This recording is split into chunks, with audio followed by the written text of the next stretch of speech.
parler un peu de ce film alimentaire. En fait, c'est du PVC. Le PVC, c'est du plastique. Donc, c'est une matière qui est imperméable, qui est très chouette pour envelopper les aliments, conserver leur fraîcheur. Ça ne va pas se déshydrater, donc c'est vraiment très chouette. Maintenant, c'est du plastique, effectivement, mais ça peut toujours être libéré au contact des aliments. Et quelles sont les précautions à prendre alors ? Bon.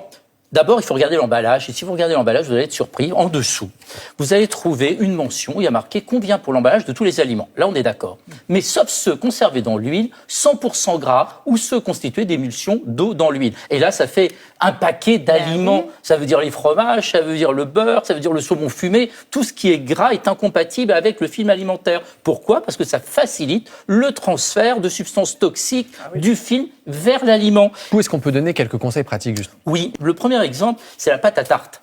La pâte à tarte, c'est de la farine, c'est du beurre. Et la pâte à tarte, souvent, qu'est-ce qu'on fait quand elle est en attente ? Eh bien, on la roule dans du film alimentaire. Or, la pâte à tarte peut faire la même chose en l'emballant tout simplement dans du papier cuisson. C'est une très bonne alternative, le papier cuisson, ce qu'on appelait avant le papier sulfurisé, pour l'emballer et la mettre au frais sans qu'elle s'abîme. Et puis, les boîtes, tout simplement en verre, où on va mettre les aliments, on peut mettre les carottes avec la vinaigrette, et puis les couvercles, eux, n'ont pas de phtalate, et il n'y a pas de risque de transfert avec un couvercle en plastique dur.